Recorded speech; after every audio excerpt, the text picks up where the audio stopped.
जर तुम्हाला घरामध्ये ग्रीनरी ॲड करायची असेल, परंतु माती, कुंड्या, त्यासाठी लागणारी जागा ही सगळी कटकट नको असेल, किंवा मग तुमच्या घरामध्ये अगदी कमी जागा आहे, तिथे फक्त तुम्हाला पाण्यातली झाडं ठेवायची असेल, तर आजचा व्हिडिओ हा तुमच्यासाठी आहे.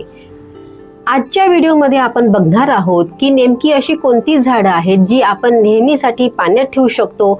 पाण्यात ठेवणाऱ्या झाडांची आपण काळजी कशी घ्यायची, मुळं कशी साफ ठेवायची, त्यानंतर त्यांचे मुळं अति प्रमाणामध्ये वाढलेले असेल तर त्यांचं काय करावं. आणि हो, व्हिडिओच्या शेवटी मी तुम्हाला नेहमीप्रमाणे एक बोनस टिप सुद्धा देणार आहे, ज्यामध्ये आपण अगदी पाण्यात ठेवणाऱ्या साध्या कटिंग सुद्धा होम डेकोर म्हणून कशा वापरू शकतो हे सगळं जाणून घेण्यासाठी व्हिडिओ शेवटपर्यंत पाहत रहा. तुम्ही जर चॅनलवर नवीन असाल तर नमस्कार, मी अमृता धवने या मराठी गार्डनिंग चॅनलमध्ये तुमचं खूप खूप स्वागत. सर्वात आधी आपण पाहूया की पाण्यामध्ये कोणती झाडं आपण ठेवू शकतो आणि अशी कोणती झाडं आहेत जी महिनोमहिने पाण्यामध्ये अगदी हेल्दी राहू शकतात.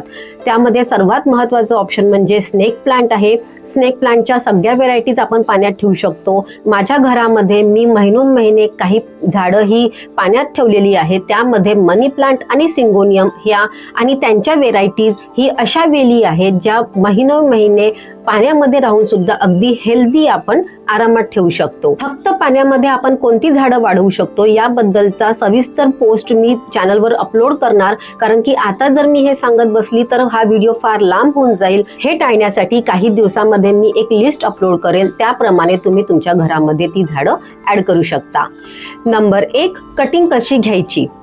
पाण्यामध्ये जर आपल्याला झाडं ठेवायची असेल तर ही सर्वात महत्त्वाची स्टेप म्हणजे की कटिंग कशी घ्यायची आहे. हा सर्वात महत्त्वाचा पॉइंट आहे. पाण्यामध्ये आपल्याला झाडं ठेवायची असेल तर त्यासाठी आपल्याला योग्य प्रकारच्या कटिंग्स पाण्यामध्ये ठेवल्या तरच त्या महिनोमहिने पाण्यामध्ये हेल्दी राहू शकतात. यामध्ये पहिली स्टेप आपल्याला जी करायची आहे ती म्हणजे आपल्याला एक हेल्दी कटिंग निवडायची आहे.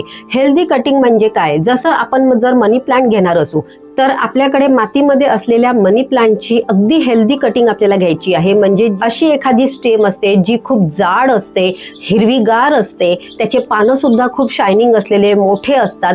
अशी जी कटिंग असते ही कटिंग आपल्याला इथे निवडायची आहे. जर आपण पिवळी, वाळत असलेली आणि अगदी बारीक अशी जर कटिंग घेतली तर अशी कटिंग आपण पुढे जाऊन पाण्यात ठेवली तर ती कटिंग काही दिवस चालते आणि त्यानंतर पूर्णपणे मरून जाते. म्हणून या ठिकाणी आपल्याला अगदी हेल्दी, जाडी आणि ज्याचे मोठे पानं आहे अशीच कटिंग निवडायची आहे.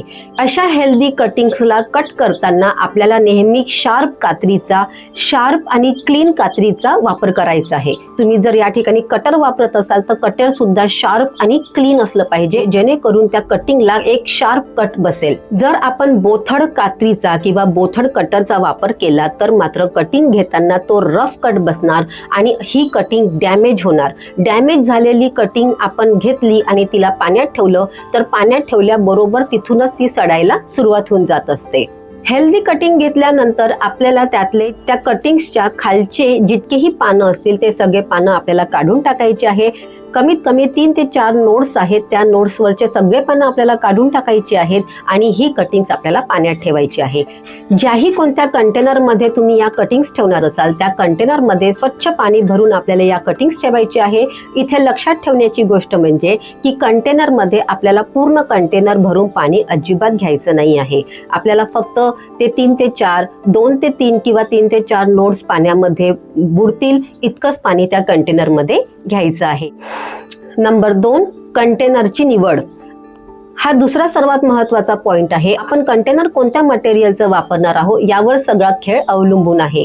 मी आतापर्यंतच्या जितक्याही कटिंग्स ग्रो केलेल्या आहेत त्यावरून, माझ्या अनुभवावरून मी तुम्हाला सांगू शकते की कटिंग्स फक्त आणि फक्त आपल्याला ट्रान्सपरंट कंटेनरमध्येच ठेवायची आहे. एक तर तुम्ही प्लास्टिक कंटेनर वापरू शकता किंवा मग आपण काचेचं कंटेनर वापरू शकतो. प्लास्टिक किंवा काचेचे जे कंटेनर्स असतात हे ट्रान्सपरंट असतात आणि ट्रान्सपरंट कंटेनरमध्ये आपण जर कटिंग्स ठेवल्या तरच त्यांच्या मुळांची वाढ व्यवस्थित होणार. त्या मुळांची वाढ जर व्यवस्थित झाली तरच आपल्या कटिंग्स हेल्दी राहणार आहेत. मी इथे तुम्हाला एक छोटीशी होम डेकोर टिप देत आहे. जर आपल्याला या कटिंग्स ठेवायच्याच असतील तर मार्केटमध्ये अतिशय सुंदर किंवा ऑनलाईन सुद्धा अतिशय सुंदर कलरफुल अशा बॉटल्स येत असतात. या बॉटल्समध्ये तुम्ही या कटिंग्स ठेवू शकता किंवा सरळ आपल्या घरामधल्या किचनमधल्या काही काचेच्या बरण्या अशा असतात ज्यांची झाकणं खराब झालेली आहे. त्या बरण्यांचं काय करावं हे आपल्याला कळत नाही. अशा बरण्या आपण चक्क होम डेकोर म्हणून त्यामध्ये कटिंग सजवून आरामात वापरू शकतो. नंबर 3, रूट्स आणि बॉटल्सची स्वच्छता.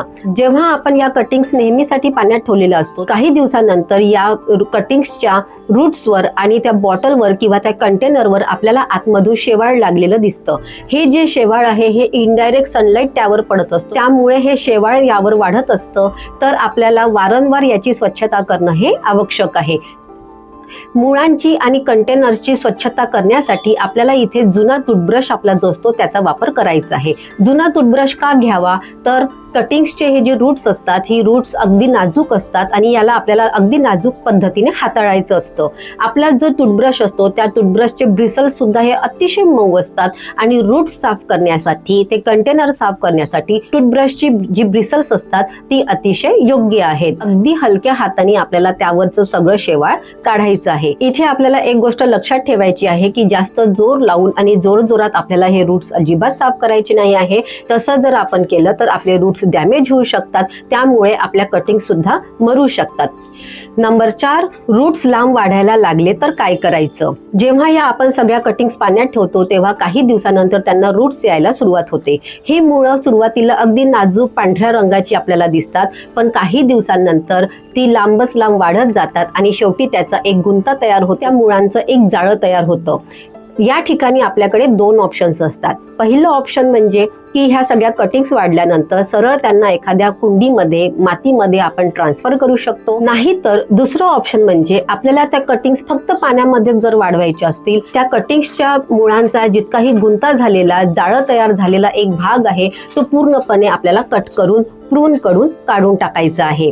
इथे लक्षात फक्त एक गोष्ट ठेवायची आहे की आपल्याला पूर्ण मुळं अजिबात कापायची नाही आहेत. काही मुळं आपल्याला त्या कटिंग्सवर ठेवायची आहेत. ती कटिंग्स हेल्दी ठेवण्यासाठी काही प्रमाणामध्ये त्या कटिंग्सवर मुळं असणं अतिशय महत्त्वाचं आहे. म्हणून फक्त गुंता असलेला भाग काढून टाकायचा आणि बाकीच्या सगळ्या कटिंग्स आपल्याला पुन्हा पाण्यामध्ये ठेवायच्या आहेत. नंबर 5, पाणी कधी बदलायचं. कटिंग्स पाण्यात ठेवले आणि आपलं काम झालेलं आहे असं अजिबात नाही. आपल्याला त्याचं पाणी बदलणं गरजेचं आहे. जर तुम्ही कटिंग्स पाण्यात ठेवले असतील आणि त्या कटिंग्सची पानं पिवळी पडताना दिसत असेल तर मात्र समजून जायचं आहे की पाणी बदलण्याची वेळ आलेली आहे.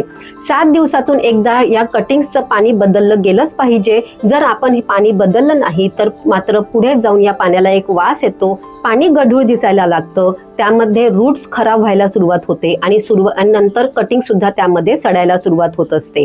जर तुमच्याकडे बोरवेलचं तुम्ही पाणी वापरत असाल, तुमच्याकडे अशा पद्धतीचं पाणी असेल ज्यामध्ये क्षाराचं प्रमाण जास्त असेल, तर मात्र कमीत कमी 4 ते 5 दिवसानंतर तुम्ही पाणी बदललं पाहिजे. नाही तर अशा पाण्यामध्ये कटिंग्स ह्या वाढू शकत नाही. जर तुम्हाला लश ग्रीन हेल्दी कटिंग्स पाहिजे असतील तर कमीत कमी 7 दिवसानंतर एकदा आपलं पाणी बदललं गेलंच पाहिजे. तुम्ही जर बर्नी सारखं एखादं रुंद असलेलं कंटेनर वापरत असाल तर अशा कंटेनर मधलं पाणी हे लवकर उडून जातं, त्याचं बाष्पीभवन लवकर होत असतं. स्पेशली उन्हाळ्यामध्ये अशा कंटेनर मधलं पाणी हे फार लवकर सुकत असतं. त्यामुळे आपल्याला इथे कमीत कमी 4 ते 5 दिवसानंतर एकदा पाणी रिफिल करायचं आहे. पाणी पुन्हा भरताना आधीचं पाणी आपल्याला काढून टाकायचं आहे. नवीन स्वच्छ पाणी आपल्याला त्यामध्ये ऍड करायचं आहे. नंबर 6, फर्टिलायझर कधी द्यायचे. हा अनेकांना पडणारा एक कॉमन प्रश्न आहे. आपण पाण्यात ठेवणाऱ्या कटिंग्सला फर्टिलायझर द्यायला पाहिजे की नाही द्यायला पाहिजे. तर याचं उत्तर तुमचं पर्पज काय आहे यावर पूर्णपणे अवलंबून आहे. जर तुम्हाला कटिंग्स फक्त पाण्यामध्ये वाढवून एकदा त्यांची मुळं वाढल्यानंतर त्याला मातीमध्ये ट्रान्सफर करायचं असेल तर या ठिकाणी आपल्याला फर्टिलायझर देण्याची गरज नाही आहे. कारण की फक्त मुळं येण्यासाठी स्वच्छ पाणी, हवा आणि इनडायरेक्ट सनलाईट इतकं पुरेसं आहे. इतकं मिळूनही त्या कटिंग्स आपल्या पाण्यामध्ये मुळं वाढवल्यानंतर तुम्ही त्याला आरामात मातीमध्ये ट्रान्सफर करू शकता. परंतु जर तुम्हाला दीर्घ काळासाठी या कटिंग फक्त पाण्यातच वाढवायचे असतील तर अशा वेळेस आपल्याला त्यांना लिक्विड फर्टिलायझर देणं गरजेचं आहे. फक्त पाण्यामध्येच दीर्घ काळासाठी या कटिंग्स हेल्दी राहू शकत नाही, म्हणून आपल्याला त्याला लिक्विड फर्टिलायझर देणं गरजेचं आहे. आता हे फर्टिलायझर कोणतं द्यावं? आता हे आपल्याला फर्टिलायझर्स कुठून मिळतील? तर ऑनलाईन हे फर्टिलायझर्स आपल्याला आरामात अवेलेबल होत असतात. लकी बांबू ट्रीसाठी जे फर्टिलायझर्स येत असतात ते सुद्धा तुम्ही पाण्यातल्या कटिंगसाठी वापरू शकता. नाहीतर मग हायड्रोफोनिकसाठी जे न्यूट्रिएंट्स म्हणून लिक्विड फर्टिलायझर येतं ते सुद्धा आपण इथे पाण्यातल्या कटिंगसाठी आरामात वापरू शकतो. इथे लक्षात ठेवण्याची गोष्ट म्हणजे की जे फर्टिलायझरचा डोस दिलेला आहे, रेकमेंडेड डोज आहे, तो तेवढाच डोज आपल्याला या कटिंग्सला द्यायचा आहे. ओव्हर फर्टिलायझर दिलं म्हणजे आपल्या कटिंग्स चांगल्या राहतील असं अजिबात नाही. उलट ओव्हर फर्टिलायझर आपण जर कटिंग्सला केलं तर ह्या कटिंग्स डॅमेज होऊन खराब होण्याची शक्यता जास्त असते. बॉटलवर दिलेला जो काही रेकमेंडेड डोज असेल त्या डोजनुसारच आपल्याला इथे कटिंग्सला फर्टिलायझर द्यायचं आहे. लिक्विड फर्टिलायझर दिल्यानंतरच महिने फक्त पाण्यामध्ये कटिंग्स ठेवून सुद्धा आपण त्या कटिंग्सला आरामात हेल्दी ठेवू शकतो. तुम्ही व्हिडिओ शेवटपर्यंत पाहत असता, त्यामुळे तुमच्यासाठी मी एक बोनस टिप इथे शेअर करणार आहे आणि इथे मी माझ्या आवडीचे 2 टिप्स तुमच्यासोबत शेअर करणार आहे. त्यातली पहिली टिप म्हणजे जर आपल्याला फक्त या कटिंग्स पाण्यामध्येच वाढवायचे असतील आणि त्यांना आपल्याला जर होम डेकोर म्हणून वापरायचं असेल तर अशा वेळेस ऑनलाईन मध्ये किंवा एखाद्या सुपर मार्केटमध्ये सुद्धा कलरफुल बॉटल्स विकत मिळतात. तुम्ही साध्या ट्रान्सपरंट बॉटल्स मध्ये सुद्धा या कटिंग्स ग्रो करू शकता. परंतु माझ्या मते या कलरफुल ज्या बॉटल्स असतात या बॉटल्स मध्ये या कटिंग्स अतिशय सुंदर दिसतात. स्पेशली जेव्हा त्यावर इनडायरेक्ट सनलाईट पडतो आणि या बॉटल्स जर आपण एखाद्या खिडकीच्या जवळ ठेवलेल्या असतील किंवा दारात जवळ ठेवलेल्या असतील, इनडायरेक्ट सनलाईटमुळे त्या बॉटल्स अतिशय सुंदर दिसतात आणि त्यासोबतच आपल्या कटिंग सुद्धा हेल्दी राहतात. दुसरी महत्त्वाची बोनस टिप म्हणजे जी आपण होम डेकोर म्हणून वापरू शकतो ती म्हणजे की आपल्या सगळ्यांच्या घरामध्ये कलरफुल स्टोन्स असतात, काही आर्टिफिशियल शंख शिंपले असतात. या गोष्टींचा आपण होम डेकोरसाठी आरामात वापर करू शकतो. फक्त हे कलरफुल स्टोन्स किंवा आर्टिफिशियल जे आपले शंख शिंपले आहे हे वापरण्यासाठी आपल्याला रुंद कंटेनरचा वापर करायचा आहे. हे जे सगळे स्टोन्स आहे किंवा मग आर्टिफिशियल शंख शिंपले आहेत हे आपल्याला बर्नीमध्ये अगदी अर्ध्या लेवल पर्यंत भरायचे आहे. यामुळे आपल्याला होम डेकोर म्हणून हे वापरता येतं आणि त्याचा दुसरा महत्त्वाचा फायदा म्हणजे की या कटिंग्सला आपल्याला थोडासा आधार सुद्धा देता येतो.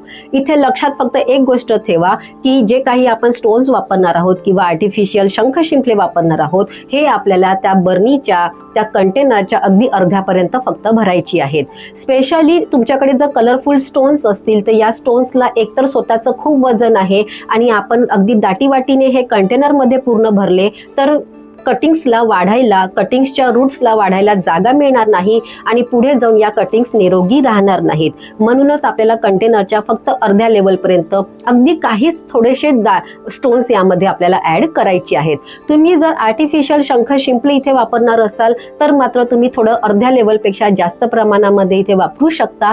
ते दिसायला सुद्धा अतिशय सुंदर दिसतात. तुम्हाला जर नॅचरल, लक्झुरियस आणि क्लासिक लुक या कटिंग्समुळे तुमच्या घरामध्ये ऍड करायचा असेल तर मी म्हणेल आर्टिफिशियल शंख शिंपले यासाठी अतिशय उत्तम ऑप्शन आहे. मी सांगितलेल्या या 2 होम डेकोर टिप्स वापरून बघा आणि तुमच्या घरामध्ये अशा पद्धतीची सुंदर सजावट नक्की ऍड करा. आय होप आजचा व्हिडिओ तुमच्या उपयोगी पडेल. व्हिडिओ आवडला असेल तर व्हिडिओला लाईक करा. तुम्हाला या विषयावर काही अजून पॉइंट्स ऍड करायचे असतील तर तसं कमेंटमध्ये सांगा, जेणेकरून इतरांसोबत माझा सुद्धा फायदा होणार.